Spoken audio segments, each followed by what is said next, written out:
this rain to the type of rain in Georgia, because the one in Georgia is quite heavy and you get wet easily. But this one, you can walk in it without using an umbrella or a coat.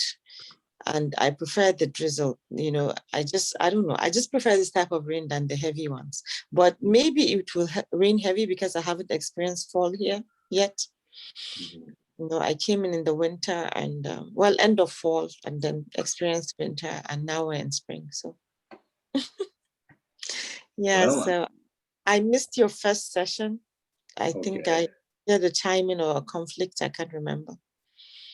Okay. Yeah, this one too, I may not be here till the end. I'm just trying to participate as much as I can, because I actually have a live program with some parents that have children with autism in Ghana. It's going to be a live TV Q&A. Okay. Yeah, so once they're ready, I will hop onto that. But that's why I'm even asking you a few questions, just in case Yeah, sure. early. Yeah, but I'm glad to hear about what you do, and looking forward to learn. Absolutely. I think you can even have my contact information. We'll share it there. So if you want us to talk later on, for sure we can. Yes, I will definitely reach out to you out of this. But yeah, just glad I could make it and be part of this. Yeah, I'm an autism parent. I'm an MD. An MD? Studied medicine in Nigeria, but I'm not practicing in the States though. Okay. But I work with the Center for Leadership in Disability at Georgia State University as their family support specialist. Oh, fantastic. But several training, which includes like the social skills training called Peers with UCLA. I'm a peer certified provider. And I've done some RBT training here and there just to equip myself, not to practice as an RBT, but to equip myself on how to help my daughter. And I also help a lot of parents around the world, like resource referral, coaching kind of, and more like as a resource person, like I refer people to things they need just from my experience navigating the system. Right.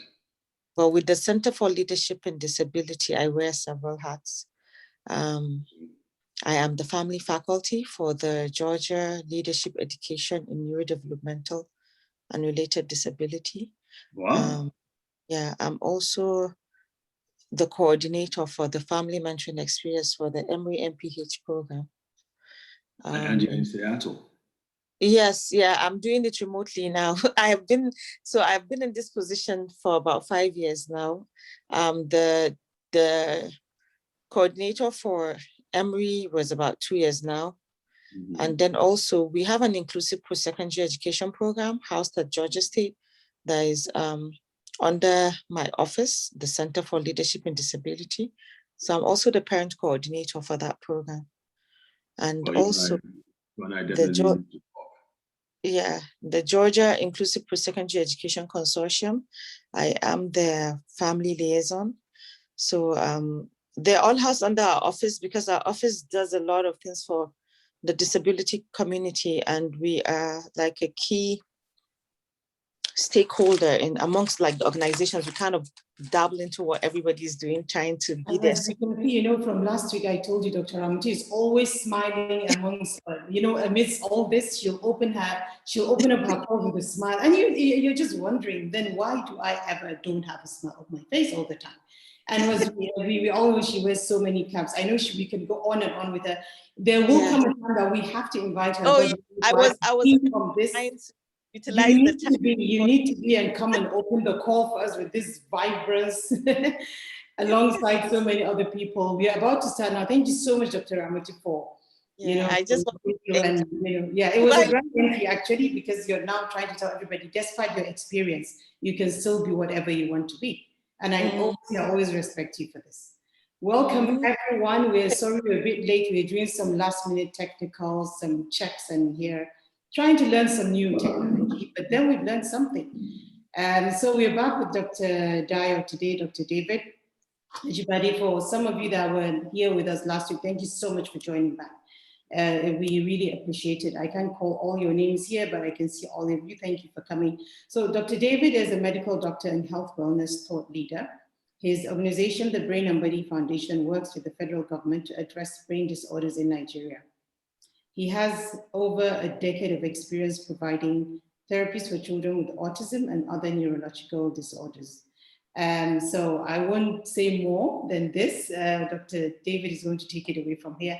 And our topic for today is, Dr. David, I wish I could remember, but I don't know, something about bugs, brains, and something. But then it's I think the topic doesn't matter, but the justice you'll do to it. So let's take it on. Nice. All right. Well, thank you, Asma, for having me on again. It means I didn't do too bad a job for the first time. So thankfully we shall continue the You did an awesome job. Thank you very much. And good morning good day to everybody out there. It's just about 8 o'clock in the morning for me, which is really, really early. So if I'm slurring my words, please forgive me. It's just one of those things. So the title of the today is what we're going to be talking about is bugs, brains, and behavior. And I'll start sharing my slides very soon. And that's one of the things we were trying to do. Wanted to try and get the recording so that the slides and the viewer can be seen clearly. I don't know what it is with Zoom, why they haven't done this since. That once they show the slides or share the screen, the picture or the video of the person becomes very, very, very, very small. And so we're hoping that with this, right? I guess it's due to preference. Some people don't read that, yeah. Yeah. So anyway, we hope this recording will be better. Yeah. So last week, I'm just going to do a quick recap. Last week we talked about the gut being very important to health and to the brain and to brain disorders. Today, when I say last week, I mean 2 weeks ago. Today, we're going to really hone in on what aspect of gut health is important. So let me just go. I think I'll just go ahead and start sharing the screen so we can get right into it. How do I do this now? Excuse me just a minute. And please feel free to send in your questions, ladies and gentlemen, as we start this.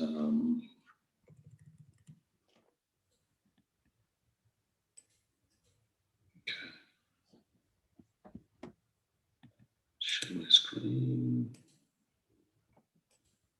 Okay, so that's our slide. And for those of you just joining, as Asma said, I'm the founder and director of the Brain and Body Foundation, and we do a lot of stuff with children. So autism, but we also do seizures, Down syndrome, any genetic condition. We've also included sickle cell disease. And quite frankly, what we found out is that it is not that complicated if you deal with the basics. The basics are always not complicated. It's just that we tend, specialists and doctors, to look at the minutiae, to look at the tiny, tiny details, rather than looking at the basic things that are common to all. And I think one of the advantages we have in Nigeria is that we don't have access to all this great super duper technology and diagnostic tests. So we were forced to think in terms of the basics, what is common, what are the things that we can address. And I got to tell you that I'm excited that with what we're finding, because what we're finding is showing us that you can actually make a huge, huge, huge difference without the super duper technology. And now it's better to have the technology and the expertise and the facilities and all that. But in the absence of that, it simply means that we are not left without help. And that is what we're finding out. And what I will be talking about in the next few minutes is key to that. So I want to make this point first and foremost. If any child, even an adult, is having an issue with behavior or mood or even cognition to a certain degree, most times, almost without exception, I can't think of any exceptions, but almost without exception, you will find that there's there's something going on with there are either too many bugs of a certain kind of bug, or microbe, or fungi, or bacteria, or virus, or there's too little. And usually it's a combination of the two. And the term, the medical term, which you don't need to remember, is called dysbiosis, disordered balance of the bacteria and the bugs especially in the gut. As you all know by this time, or should know, every human being has a large amount of bacteria and other organisms living in their guts. These bacteria influence, to a very large degree, our thoughts, our feelings, our emotions, and our behaviors. Believe it or not, there's a lot of research going on now. I mean, I would not have believed it before, but with the research and with our work at the foundation, we have seen, simply by manipulating the levels of certain bugs, certain kinds of bacteria, we found out that it can play a huge, huge role in the recovery or otherwise of the child. So this is an outline of what we'll be talking about. We're going to recap, remember some of the things that we talked about, and we'll build upon it. We're going to be talking about microbes. We're going to be talking about a special approach, which in my opinion seems to have been the most effective approach to treating autism. They've done a study about a few years ago, 2018, I think. And it was just a one-time, I'll describe it later on, but it was just a 2-week treatment. And 2 years later, they've still found that the improvements are still enduring. We'll talk about the characteristics of a healthy microbiome. I'll tell you what a microbiome is, and we'll talk about a few other things. So let's recap a lot. Again, remember, if you were on the call, the Zoom last week, 2 weeks, I mentioned that when we started treating or addressing these conditions under the supervision and endorsement of the Federal Ministry of Health, I was focused on the brain. I was like, okay, it's the brain that's the problem. Let's fix the problem. Let's fix the problem. Let's fix the brain. Let's fix the brain. So I was always getting supplements and tools that will help to improve the brain. Our results were marginal at best. So it got us thinking. I kept on researching and trying to find out what the problems were. And that's when we found out that the gut, the digestive system, plays a huge role in influencing brain function. And so we talked about, and this is the quote that I really like, that I mentioned last week. It's proper digestion is the great secret of life. And I remember, if you remember, I said the most important thing you can do for your health is to have a healthy digestive system. And I explained why.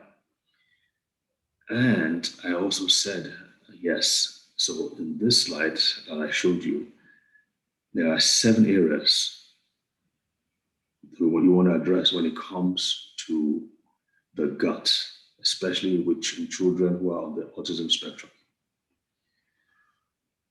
Today, we're going to be talking about number 3, the composition of the microbiome. And the microbiome is the sum total of all the microorganisms that are not human that reside in your body. So you have the skin microbiome, you have the vaginal microbiome, you have the other microbiomes according to their location. Today we're going to talk about the gut microbiome, which, as I said earlier, is what to a very large extent influences your brain and behavior. Not just brain and behavior, but even weight, how heavy you are, how light you are, your appetites, your preferences for different kinds of foods. Believe it or not, your guts microbes play a role there. Probably in subsequent talks, we can talk about the other aspects. Like I said, it's not just about the bacteria, the other microbes as well. And these are just 4 of probably about 10 different kinds that reside in our guts. Viruses are one, fungi. You've all heard about candida, worms, different kinds of worms. They are parasites. They are protozoa. Malaria, for instance, is one of the it's a parasite. It's not a bacteria, it's a parasite. So let's talk about the FMT story. And as I mentioned before, I said there was a study that was done. This was in Arizona. What they did, they took about 20 children with autism. And what they did was that they gave them high dose antibiotics, a special kind that doesn't enter the bloodstream, it just stays in the guts. They killed off the bacteria that were in the guts. And then they gave them an enema, which means to flush out the stool and the contents of the guts. Then, and this may gross you out. This may gross you out, but just hang with me. What they now did was that they took cleaned up feces, stool from children who were normal, typical, who didn't have autism. They took their stool, cleaned it up, left all the bacteria and the viruses in it, just removed the toxins, and they put that into the guts. Asma, have you heard of this study before? Never.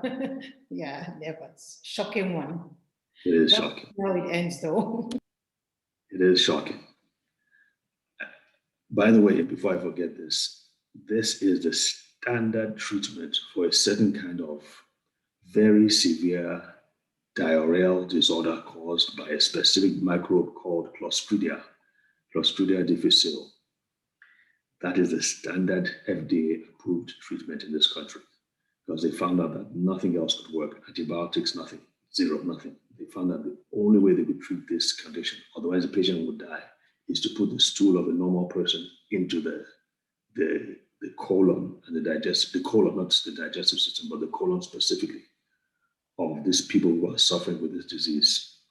And that was, I think the results were 98% recovery as opposed to 20% if you use antibiotics. Wow. What's the name of this diarrhea you said? What's the name of it? Clostridium difficile. Clostridium, let's see now. Plasmodium difficile. I'll just try. Clostridium. Plasmodium as in the mosquito? No, Clostridium. Tell you what, I will. Yeah, please. I'd love to know more about it. Okay. Is it common? Is it a common condition? Is it a common disease? Is it a common disease? Thankfully not. Yeah, because the treatment. Yes, I've typed it there. Ah, okay, thank you. So they're using that same approach towards autism. In some cases, they used fecal capsules. Again, the same thing. It's exactly what it is, and they put them in capsules, and they put them by mouth. These kids took them. After, I think it was a 2-week treatment, after 2 years, they found out that the memory, the results that they got, including speech, improvement in speech, improvement in social contact, social behavior, and all the other kinds of behavior, in addition to digestive concerns, cleared probably by 80%. In many cases, these kids were able to go back to school and function normally. Now, the authors of the study warn that this is still a study. It has not, people claim there were many problems with the study, that the sample size of 20 was too low. They should have had a wider sample size. They should have tried in other hospitals as well. So they're in the middle of doing all this. But as you can see, this is something that many people or many parents will shy away from. Although I understand that some parents, maybe somebody even on the call today that I invited, are looking to doing this in their, I believe, so in some parts of Mexico and the UK. There are people there are doctors that are doing it. But I have to warn, if anybody's thinking about it, it is highly risky. You need to have the right person to do it. So, and we have been doing something akin to this, but a modified way. No, we don't use feces, but I'll explain to you what we do.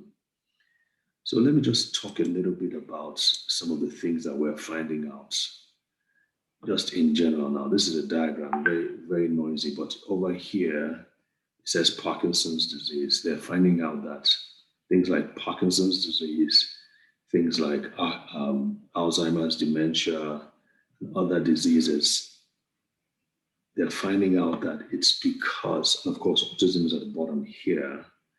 They're finding out is that either it's some bugs that are, somebody decide to go haywire and they're growing, they're multiplying. Certain circumstances cause that.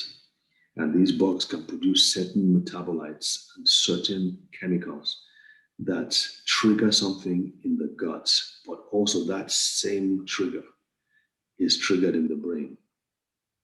It doesn't start in the brain, they're finding out. It's starting with a dysfunction in the gut that travels to the brain and triggers the same dysfunction in the brain. Now, as you know, the brain is much more sensitive than the gut. So that's why you see the problem more in the brain. And therefore, everybody is complaining or is concerned and they're attacking the brain, trying to fix the brain. Many times they found out that the problem is in the gut. I cannot overemphasize that. And it has a lot to do with the microbes, the balance of the microbes. Right down here, I'm going to read this if you can't see it. Studies in mice suggest an infection in pregnancy can set up a cascade of activity in the mother's guts. Certain bacteria stimulate T helper cells, part of the immune system. They produce immune molecules that travel to the fetus's brain and provoke autism-like behavior. Probably in another talk, we can talk about what happens during pregnancy. But the bottom line is that microbes are triggered and they produce chemicals that affect the brain, either by addressing the immune system or even directly addressing the brain. I have a picture here because this kind of talks about the different kind of microbes as the child grows older. So at birth, they have a very restricted form of microbe, and that's the E. Enterobacteriaceae. As the child grows, begins to get microbes from the mother, from the milk, from the environment, you see that it begins to multiply, begins to multiply. And by 3 years, it is agreed that the microbiome, the balance, the different kinds of bacteria and viruses and all that is established by the age of 3. So by the age of 3, henceforth, even if you have 50 or so on, is really that balance has been established since the age of 3. Now, it can be modified a little bit by food, diet, exercise, stress levels, and all those things. But the main thing is established by the age of 3, which brings up an interesting point. The interesting point is this, that most kids, by the time they present with autism, by the time the parents start to notice things, it's before the age of 3. Isn't that interesting? Isn't that interesting? It is. In fact, in all my patients, when the parents started noticing something was going wrong, or if the child was doing well and regressed, it's almost always before the age of 3, maybe 2.5, 2 years of age. And so here's an interesting point. This yellow thing here, you can see Prevotella. You can see that it's there, it's here. You can see that it is not anywhere else. So by the age of 2 to 3 is when it comes in. What they found out in autism, and I'm going to show you the video now, another slide, is that most children with autism are lacking in that Prevotella. It's one of the key organisms that are missing in autism. So I just have this picture here. It shows the small intestine. You know, the gut is a really, really large gut. It's very, very long. Where the problems lie the most are in the large intestine, your colon. Ideally, you shouldn't have much bacteria in the small intestine. But in the large intestine, this is where the action happens. So there are all kinds of bacteria, all kinds of organisms acting and reacting, fighting amongst themselves, producing chemicals, dealing with chemicals. So it's really a battlefield between the good and the bad. I say good in quotation marks because sometimes the good can do bad things. So it's a question of how well the gut bugs behave amongst themselves. So let's see the bugs that are in overabundance, what they're finding out. And this is also just points at our approach. Clostridia, I've mentioned that already. Clostridia difficile. It produces a toxin which causes autism-like symptoms. We also know that Candida, these two, Clostridia and Candida, both start with C. Candida, I've had one of my mentors said that almost 99% of all children with autism have an overload of Candida. That's not even a bacteria, it's more like a fungi. These are what they call opportunistic organisms. They tend to grow when there's a defect in the immune system or there's a defect in the body for whatever reason, whether it's genetic or there's stress or there's a chemical attack, a heavy metal overload. There are different things that can trigger autism, and we'll probably talk about that in subsequent talks. But the key thing is that there's an imbalance and there are certain key culprits that are always in abundance. I mentioned Clostridia, the Candida. Some women too experience a lot of candidiasis, some gut problems in people who don't have autism, their digestive system not. Candida is a big problem in many cases. Here are some other less popular bugs, but they're now just beginning to study them and they're beginning to see, okay, there are patterns. More of this, less of the other. And I'm going to show you that in a few minutes. So I've talked about the Fmt story.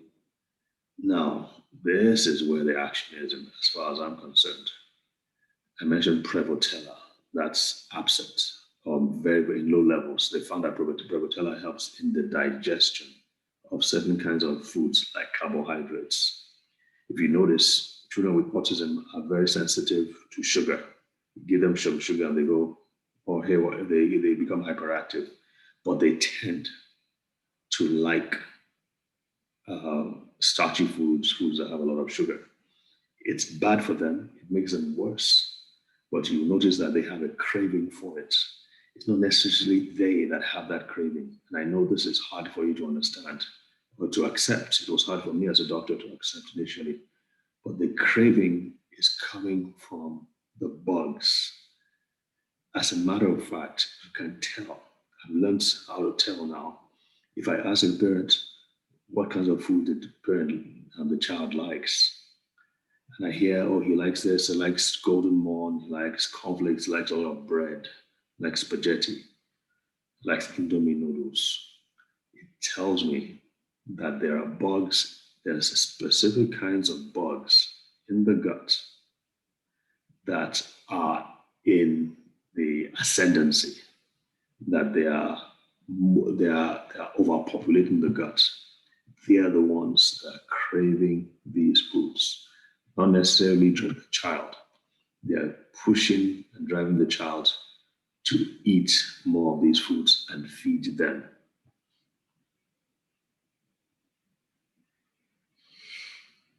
This is even already causing me goosebumps, because I'm actually thinking it's not just for kids on the autism spectrum, because I'm seeing a lot of these things in my son.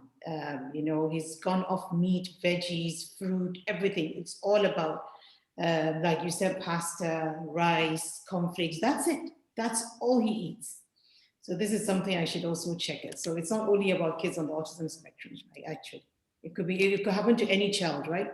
Just that our kids are more predisposed to it, would we say? Right.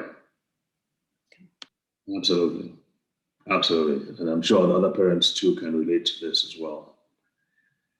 So these are different kinds of bacteria. So what we started looking at was that, okay, how can we, And this we started doing this even before I read about this FMT study. FMT stands for fecal microbial transfer. Fecal in stool, microbial bugs transfer. So putting the feces of another child into, or another individual into your body. So, like I said, we had started doing it ourselves. So we found a way to help to push out safely using SIBS, nutrients and supplements only. We do not use medications at all. Don't use it. Because many of my patients are even remote. So I don't want to add more problems to their issue. I'm not saying drugs cause problems all the time, but there's always that risk that there's going to be some side effect.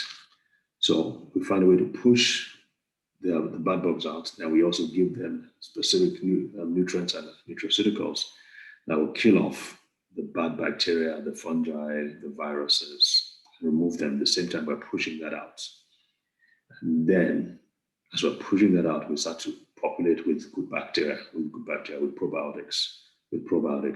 And you have to be selective. You have to find the right kind of bacteria and to push it in, because like I said, these are all the kind of bacteria that are missing, and these are just the tip of the iceberg.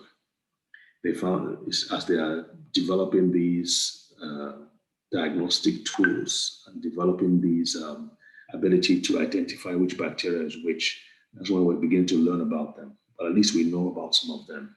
So the challenge is to find the right commercial probiotic that's of high quality and that has been shown to work. And it took me years, quite frankly, years. Many times I was traveling back and forth. And by the way, I think one of the guests is in Seattle. It was in Seattle that I found the answers. And once I found it, I now began to start getting and now I started using the probiotics on my patients. And I can tell you remarkable improvements in speech, in behavior, and language, and so on and so forth. But the key is you want to address the dysbiosis by taking out the bad and putting in the good.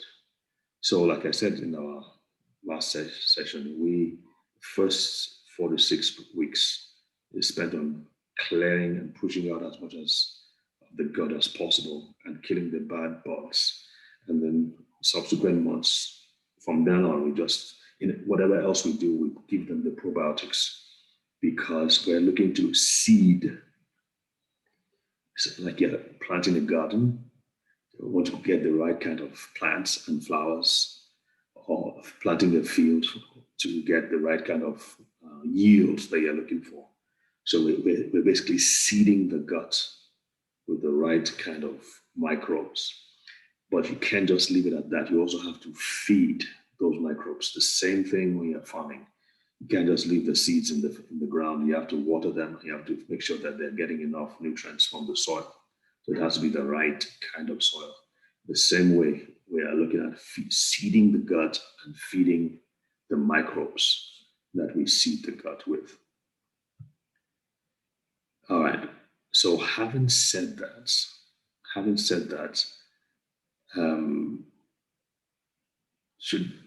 should I mention that? Should I mention our offer, Asma? Oh, sorry, I was muted. Yeah, you should, because this is where what I think most of us are looking for. And like when I spoke to you the first time, what I liked about it was, firstly, the analogy you used just now. You said first you need to like clear out the land and make it fertile, but then you need to take care of it. Then you need to water it. So that was something I really resonated with, because I've been to so many, people that would, professionals, with all due respect to them. And one thing that actually sort of put me off was that I was given maybe sometimes at a point in time 10 to 12 different supplements to use for my son. And this is someone I have to even teach how to start taking tablets. So how do I even start? And then they tell me they're all important. But when I spoke with you, what I liked about your protocol, even though we've not really started it because we can't have them here because of the lockdown, but I'm really looking forward to having them. What I liked about it was the fact that you will hold a parent's hands from the beginning to the end. And of course, through your services, it's nothing is free, because it's one of the best protocols I've heard. We just spoke on phone and on Zoom, but I liked everything you said. But mainly because you said for each of the stage of the protocol, you explained why you were doing it. And I think this is mostly why parents are lost. So we are told, okay, give him this, he's going to get more speech. But what was happening before what was the reason why he wasn't getting more speech? And now in less than 10, 15 minutes, you've explained everything through all these microbiomes that I can hardly even pronounce. But what matters is that we want to flush them out and get something good in. So yes, please, let's have the offer, because I'm really looking forward to starting a protocol myself. Okay, perfect, wonderful. So just to say this too, that it's not just about the microbiome. I think I mentioned from the other things, the other slides, that the gut has to be addressed, the wall, the health of the gut, the brain itself has to be addressed. So like I told you, we do go through a process, but the first starting point is the gut and the microbiome for sure. So and I've been thinking about how can we get it from the US to send to Dubai, since there's or to other parts of the world, since it's a bit of a challenge from Nigeria, which is where most of our stock is. So what we're going to offer is that if you consultation is, for those on the call, it's half off. You have my contact details. We'll schedule a call. So if you send us an email, we'll schedule a call for you to be half off what the charge is in the US, what we normally charge. Then we also, many of these supplements, the companies that we get them from don't make in individuals. So you can't just buy them off Amazon, for instance. They are specialized, they are specifically paid to order. Therefore, we cannot get them with retail. So I told Asma that if we can get enough of you, maybe, I don't know if you're all, I know you're not all in the same place, but we can order in bulk. If people pay in turn, I would strongly recommend that you get the probiotics. You get at least 10 bottles, because those probiotics, like I said, make a huge difference, and stock them. So we can buy them in bulk, and then we can help to send them to you wherever you are in the world. We can arrange that from the US. The kit, the starter kit for the clearing and the gut health for the cleansing, we can get that, but it's about 5 different companies. We can put that together in a kit. So if you're interested, contact us. We'll let you know what that entails. We can get them together. The challenge that we had sending them to Asma, one of them was that Nigeria, Dubai issues. Apparently there's a lockdown on travel between the two places. And number two was that it would have been, for me to get them only for her, I would have to spend a lot of time trying to get them individually. And like I said, some companies don't even make in retail. They have to sell in bulk. So I think I hope I've explained that. If you are interested, we can start the program for the first, like I said, you have a half off consultation. We'll sit down with you for 30 minutes to an hour. And we can answer your questions, explain it, show you videos, even direct you to other parents who are on the program and who have received tremendous benefits. The problem with parents is that they don't want to go on camera. They don't want to. I managed to arm twist 1 or 2 parents, and they went on camera and they don't want to do it again. So I recorded one of the videos. It's on our website as well. So that is our offer for now. Like I said, for those of you on the call, you can have half off for our consultation. Any questions at this point? Okay, let me just quickly say this. So when it comes to problems affecting the brain, I listed about 6 things here. And again, we shall probably talk about them later on. But number 3 really is what we've been talking about, the bugs that are affecting the brain. Sometimes it's the chemicals they produce, sometimes it's the toxins they produce, some of them have spores. But you got to start with the basic things, start cleaning them out. You know that heavy metals, number 5 here, heavy metals like mercury and lead can also cause speech problems, can also cause behavioral problems, can also cause cognitive problems. And it seems like that mercury, and Candida specifically, Candida feeds on mercury to some extent, and it likes to live on mercury. And so Candida multiplies when there's a lot of mercury. And maybe you've heard about mercury, certain kinds of drugs and vaccines. Some of them, I'm not an anti-vaxxer, please don't get me wrong, but I have to speak in terms of, I have to say, give you the complete information. So certain chemicals, certain heavy metals can propagate the multiplication of certain bacteria and fungi like Candida. That's part of what we do. We address heavy metals as well. So our program is a complete program that goes throughout all the different areas and addresses that. Okay, so let's look at what we have learned so far. We've talked about microbes. We've talked about fecal microbiota transfer trial and some of the groundbreaking results that we've seen from it and how we've applied some of those principles to our practice. I didn't mention number 5, so I'm going to quickly mention that. What makes a healthy microbiome? How do you know your microbiome is healthy? Well, one, you got to have diversity. So we showed you some of the bacteria that are missing, some that are in abundance, overabundance.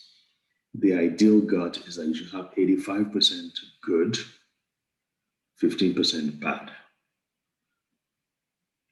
85% of the good bacteria that help in metabolism, that help in growth, that help in the immune system, and so on and so forth. 15% bad. The E. coli, the Candida, and so on and so forth. Many times in children with autism, that balance is certainly not there. It's probably like 50-50 or even less of the good than the bad. You also have to have certain, I've said this already, but you also have to have good amounts of the good bacteria in there. So that's what makes for a healthy microbiome. Lots of good, fewer of the bad. And that's what we're trying to do with the whole cleanse, pushing out all the bad and putting in the good stuff. Okay, different person, but okay, there you go. So that's kind of like helps. I think we've kind of like run through that. The most, like I said, the most important thing is for you to get your bugs in place. So with that, I will yield to Asma. Thank you so much, Dr. Baya. As usual, you always say so much in so little time, but always deep and impactful. Thank you. Yeah, so we have some questions. Zara is asking if the child needs to be on a specific diet during and after the treatment. I'm sorry? Zara is asking, does the child need to be on a specific diet during or after the treatment? The truth is, we don't emphasize that because I want the parents to focus on one thing: figure out a way to get those things in a child's mouth, and that is not as easy as it sounds. It's very difficult. So parents have to figure out different ways. So if it means putting it in something that they like, but it's not good for them, but if that's the only way, by all means, they put it there. So I'm focused on getting and playing the gut, not at this time on specific kinds of foods, because it's enough trouble just getting them to use the medication, the supplements we give them. Yeah. Probably she also I remember I had that question too, whether I should also consider casein-free, gluten-free, and I actually got the answer for myself, because if the like you said, the land, if the gut is not clean, they can't even absorb what you're giving them. Even though it's gluten-free, they can't absorb the nutrients. So I just thought I'd rather start with cleaning it out. It's just like getting expensive furniture, but the house is dirty. So I really love that analogy, and I'm going to use it all over the place in different ways, because it really makes sense to me. Yeah. So can I send you my bank account details so I can send it? You can pay me. You do. Feel free. A royalty for using it. Yeah, I'm just kidding. Go ahead. Okay, so for how long will the child be on the treatment? Okay. Standard treatment, let me just say this now. If you're treating a child with autism, we're talking about at least a year and a half. What I try to focus on, again, because we're in Nigeria, we have to hit bum, bum, bum, bum, bum, and many of them, they are lost to follow up. So I say 6 months. Give me 6 months of your time. And as you said, we'll hold your hand, we'll create videos, I'll send you to other parents who will give you the support. So 6 months, let's be on this. And then henceforth, you can now decide whether or not you want to continue. So 6 months is our focus.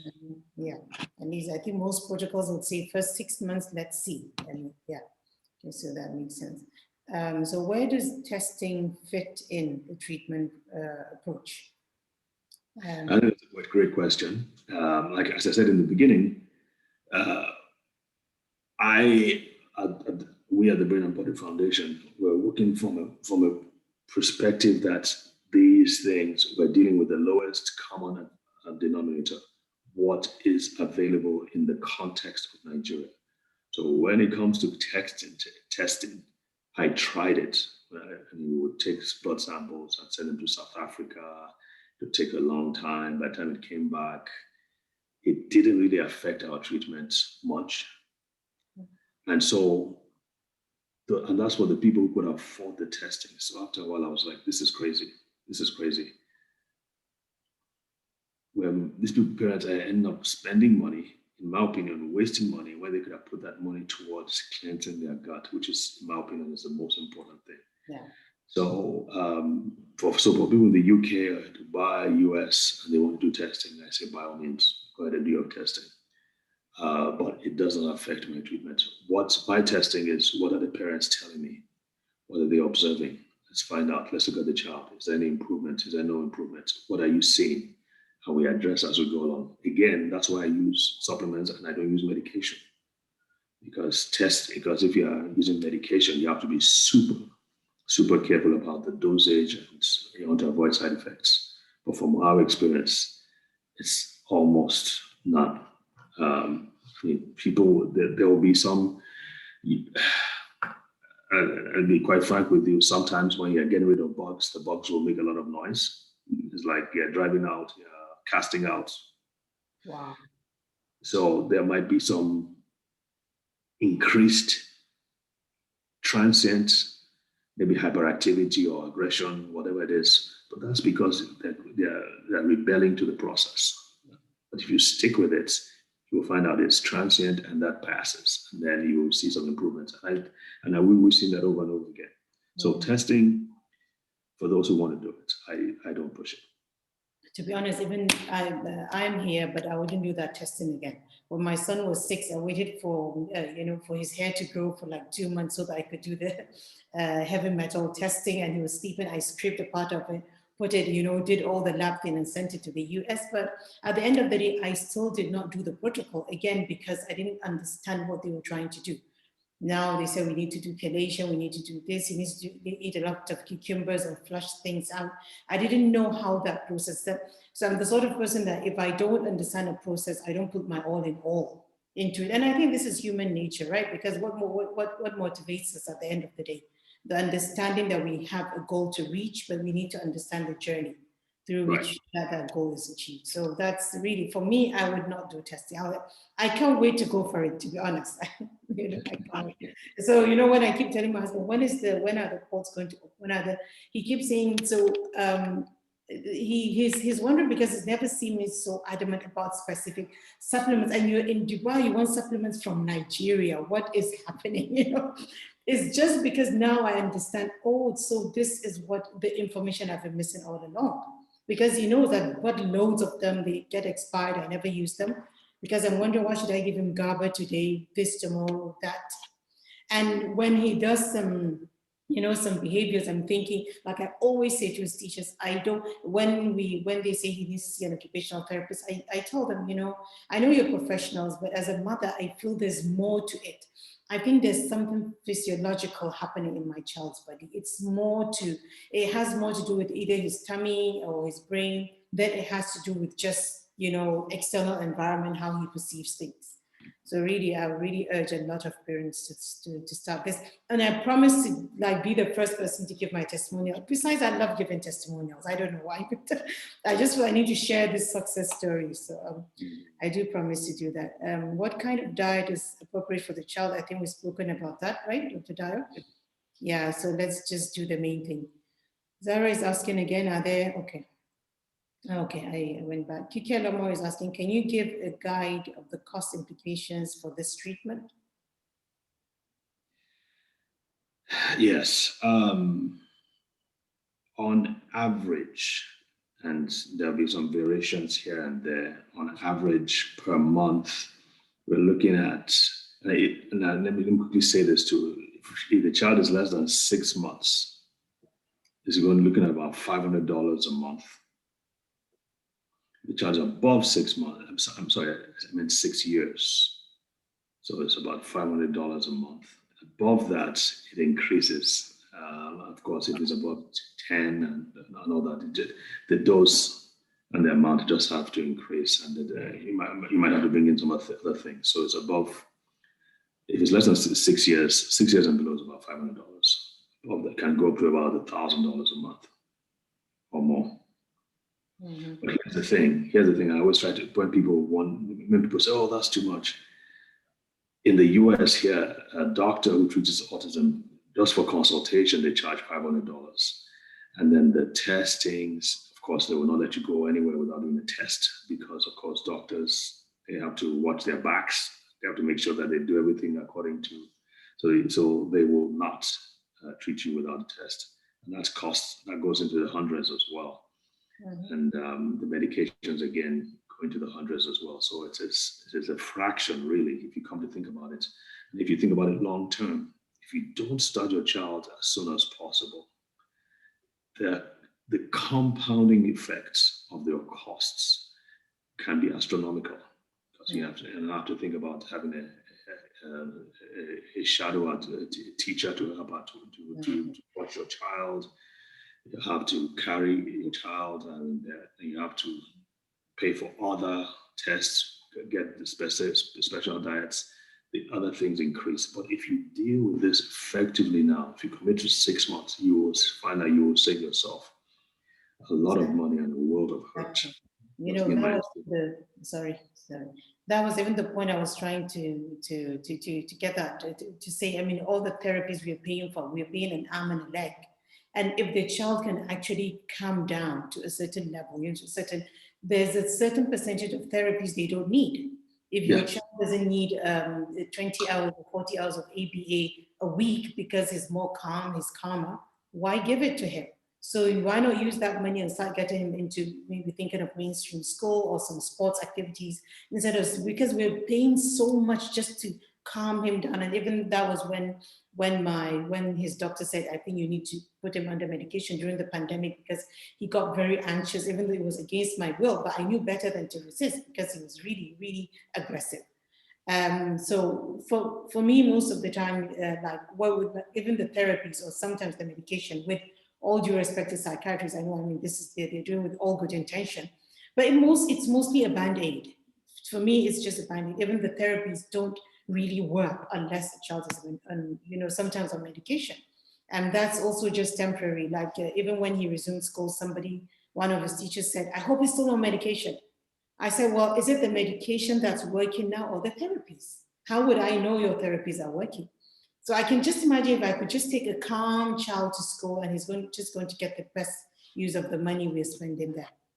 So yeah, I mean, the sooner we start, the better we can cut down on expenses. And this is the main thing parents are always crying about. It's too expensive. The therapies are so. What if we don't have to put in all those therapies, And we really don't have to. If we could get it more grounded. Yeah. I've had parents they take the child for music lessons because it can help with all the autism, or horse riding, swimming lessons, and all those things because it can help with autism. But when it comes to doing this, doctor is too much money, and I'm like, you know what? You can skip a few piano lessons for the sake of doing this. Let's focus. Because here's the thing: all these other tests, all these other therapies that the people are doing. I'm speaking from experience now. those bugs are just there. If you don't take care of the gut, not push out them, get those bugs out, they're just going to sit in there and laugh. You know what I'm saying? I'm being a little facetious now, but they just go there. No matter what else you do, and it may help. Of course, it helps to a certain degree, but it's like putting in $100 of work for getting $5 of rewards when you can focus on this main thing, get it out. And you find that therapists will work a lot better. They respond a lot better. Yeah, it's true. SA somebody is asking, is this research specific for just those of the spectrum? Yeah, I had that question too. What could go wrong? What could go wrong with if you do it with others, maybe? I'm not understand what she means by that. Is this research specific for just those? What does she mean by research? This research you just shared, as in the microbiome and all that. So is it just, so I think the protocol, more of maybe the protocol, is the protocol only for children on the spectrum? No, it's not. It could be for if a child, for children with neurodevelopmental disorders, there's always the gut component. So I would recommend that for everybody. It's just much more important for children with autism. Yeah, I've seen that it's also for, you do some protocol for sickle cell, children with sickle cell. Yeah, so it's quite broad. Yeah. Anything Down syndrome, sickle cell disease, cerebral palsy, the whole 9 yards. What are the risks of the FMT if donors are well screened? But I think you've already said it's not something we should do. This was just a study, right? It's not something that's done every day. Yeah. Well, there are doctors who are doing it. I understand in Mexico, and I think this is some in the UK as well. So all I'm saying, I wouldn't know how to screen the doctors. I mean, they probably would need social proof. Maybe a lot of other parents have gone to them and they've gotten good results and all that. So maybe that, but I wouldn't know how to screen them. Okay. So he's still asking who fits into this study. I don't know, maybe Dr. knows who fits into this study. Study of what exactly? Yeah, I don't. Yeah, who fits into this study of the FMT? I think he's really interested in the FMT thing. Yeah. And I think that was just so Dr. Dyer was sharing those slides and those research so that it could lead him to what he was about to say. So alternatively, this is how you could do it. You don't have to do it the fecal way of, taking somebody's feces and cleaning it up and putting it into somebody's body, right? This is a better way of doing it, and it's a more functional way. But I think, are there any risk of this particular treatment? What treatment exactly, Zara? The treatment, the protocol from Dr. Dyer, could you answer, please? Okay. Are there any risks? Right. So nothing is 100%. I wouldn't be, if any doctor says that there are no risks, obviously not. Then he probably isn't a trained doctor. Everything has a risk. Even drinking water has a risk. But in my opinion, this has the least risks possible. There are challenges because there are about 5 or 6 different things that we give to achieve what I've tried to talk about. And sometimes there might be a challenge in getting your kid to take them. Your kid may not like the taste. For some reason, the kid may be sensitive to a component of the nutrients. There are people who are allergic to I started getting allergic to avocados at one point in time. Think about it. Avocado is one of the healthiest foods you can put in your body. I started getting allergic to them at some point in time. So, all I can say is that we have tried to minimize the risks as much as possible. So, but you wouldn't do anything if risks, yeah. Like everything has risks, even some of the foods we eat. Like you just give an example of avocado. And I'm sure all the things you use in there, nothing is synthetics, they're all natural, right? Correct. So, go ahead, please. So we use in some of our things, we use vitamin C. So I wouldn't say natural, meaning that you just pluck the herb and you preserve the herb in a glass of water, in a bottle, and somehow you preserve the way things are done these days is that, especially when it comes to nutraceuticals, which are supplements that are highly concentrated, there is some technology involved in it that would take away that natural aspect. Some of them need to be preserved. So there's going to be some kind of chemical or additive that makes sure that when you're transferring things from the US to Nigeria, for instance, it doesn't get spoiled in the process. So I hesitate to say they're all natural. But they are as close to natural as they can be. Okay, and the additives and the preservatives, that's always where, especially as parents of children with autism, are worried. So what would they be like? Are they things that are being taken into consideration that they could cause some sensitivities and even make it worse sometimes, and you wouldn't even know what's causing it? Correct. So I probably use the word additive wrongly. I'm referring more to the chemical process by which they use to concentrate the supplements and also to keep them from getting spoiled. So we're not talking about preservatives like benzene or the phenols and other things like that. We're just talking about I was just trying to answer the question more completely, that it's not completely natural in that it's not herbs or plants that you just take and put in the bottle. Yeah. So additives is probably the wrong one, and preservatives is probably the wrong. Yeah, I mean, it could be because since we have natural preservatives, even when you go to organic shops here, they say these are natural, but you read the back and you see preservatives. Like I used to go to shops when I was really into my son's diet, with my Google open and, Googling different E5 this, E5 that. And that was when I realized that there are natural preservatives that you could use. So, and I'm sure probably most of the ones you're using, or even all, use with caution, since you know the target patients the patients you're trying to target. So obviously you're not going to use anything that's going to jeopardize the health of the child, or even the journey to him, get him better. So, and nothing's 100%, like I said. So from my experience, most times the kids are able to take it, but there are some kids who absolutely will not take them. Some say, no, we can't do it anymore. So we have to modify. We have to pivot along the way.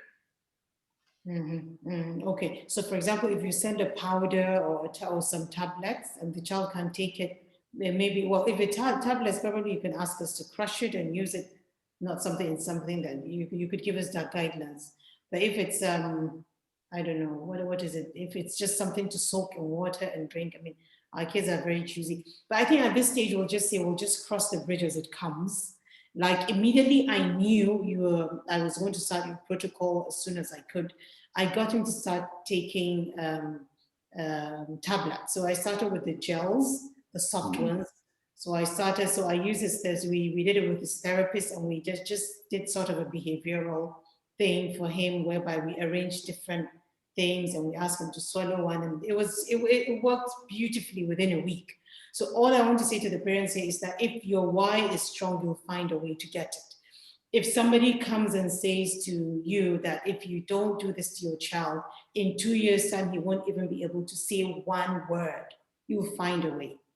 So I always feel we become a bit, a bit complacent when we start a protocol and say, oh, it's not going to work, because we feel, I might just take my time. But if you feel what you're looking for is very, very strong, you'll go for it. You'll definitely go for it. I mean, there are patients that are maybe terminally ill. They would say they're terminally ill, but if they do start a protocol, I'm not talking about a Dysbiosis protocol now, but things work because even the things they never thought they would take, they take it. So I don't want to start thinking, oh, but what if? Let's think of, it's not about if it can be done. Let's think of how can we get it done? And that has been my approach with my son, because I learned the hard way. So I'll go to the doctor's office and everything he says, I'll say, it's not going to work. It's not going to work. But that was because I was suffering. So our words are a reflection of what we're feeling inside. And later on, I realized I was just, bottling all my frustrations on these poor doctors when they were trying to help my son. I'm thinking, no, come on, you don't even understand. And he says, let's just try it. And I'll say, that's because it's not your son, Well, I had to tell myself the truth one day because I realized my son is not getting better. He has all the resources around him. So what is the problem? Me. I'm the only common factor amongst all these things. So sometimes you have to be objective and really understand maybe it's not even the school that, maybe therapies are not working, the doctors are not giving the right supplements. How are you administering it? And are you doing it the right way? Or are you giving up halfway? This is so important. And with all the things Doctor has said, I mean, these are webinars he should charge for because he's given us all the information without holding back anything. So with this free information, I mean, they always say knowledge is power, right? Since like we were little, these were like good sayings. We always say it on stage. But I feel it's not power without action. So it's not about just listening in and then logging up and say, oh yeah, that was a good seminar. Like I always used to ask on the platform, oh, who enjoyed the webinar? But I don't do it anymore. I don't need you to enjoy it. I just need you to take action. And I'm not saying this because Dr. Dai is going to give me a commission. Everybody knows it's because I just feel, let's do this. And so that we can focus on other parts of our lives. I left my IT career simply because of my son, because I just couldn't see myself coming home at 6 o'clock and then where would he be? And thinking I'm this one of the best IT personnel in the world, and then I have a child that's hitting and getting aggressive at 30. And what if you could actually achieve your life's purpose because your child has been taken care of? But it goes with taking a lot of action like this. Even when I do other webinars, I ask them, what are you going to do before next week? For me, the preparation isn't something, but taking an hour or an hour and a half from our time to come on this and you not taking action, at least send Dr. Dyer a message. Ask him more. He'll always reply. Dr. Dyer, please, can you drop your email, the one that you're using? So as he's doing that, anybody wants to type something she learned from here that she didn't know before, and we'll round this up in less than 2 minutes. What have you learned from this, and how do you intend to take it forward? What action do you intend to take? So many actions you could take. I've taken my action already anyway. So, Asma, speaking of, I forgot to mention this one. So I mentioned the one about the probiotics, about the bulk. Yeah, please, yeah. Let's reiterate it. Yeah. Okay, so I had mentioned earlier that it took us a while to find the right bottles of probiotics, and eventually we got. I was mentioning at the beginning it was a trip to Seattle that I found the right combination. So we sell them at our clinic for about $70 or $80 a bottle. I'm not sure how much it is now, but between that amount. We found out that the sweet spot is about 4 bottles a month. And this we started to institute this after we've done the cleanse, this special probiotics, 4 bottles a month. It's about $70 to $80 a bottle. I know it's expensive, but trust me, it works really well. The company does not sell for fewer than 250 bottles at any go. So what I mentioned to Asma was that if people want to invest in it, and we can, instead of selling at $70, $80, we can sell at $50 a bottle. So if you want to get 4, you pay about, I guess, $200. If you want to get 10, $1,000. My math is right. Yeah. Yeah. No, 10 would be 10. No, 20 would be $1,000. If we can get enough people who want to buy that at this point, then we can get it from the company. You can buy all 250 bottles. Now we can send you the ones that you've ordered. I mentioned too that if we can get at least 100 bottles, if you can pay for 100 bottles, I will put in the rest of the money so we can release it from the company. So if 100 bottles would be about $5,000, right? $5,000. So I'll put in the rest of the money to get it out of there, and then We will now ship it to you wherever you want. But that's probably one of the best things you can put in your child's body, whether or not you could. I mean, I would strongly recommend the cleanse first. But if it's just probiotics, if I don't want people going to the shops and just buying probiotics, most of them simply don't work. It's the best. Trust me. I've used it. Yeah, and so the probiotics is just a part of the protocol, right? So for each person that reaches out to you, then you could form their protocol accordingly. But the probiotic is just so that you can get everything in bulk and send it to them, because that's everybody has to go through that part of the protocol anyway, right? Right, strongly recommended. Okay, all right. So Dr. Dyer, thank you so much for coming on again. It's been an hour plus of this webinar. Thank you everyone for coming on, and I urge all of you to reach out to him, even for more information, for inquiry. Even if you're not ready now, you'll be ready one day, and why not? You should be ready now. I mean, start somewhere. I mean, he's not saying you have to do the whole 6 months or a year plus, but at least reach out to him, and when you do reach out with his paid consultation services, you could get to find out more. I mean, even find out what is the roadmap for your child. I mean, having the plan in place. Then, I mean, if you have an outcome for your child, you have to know how you're going to get through to reach the outcome. So I feel the first way is to set a plan, and you can't set that plan alone.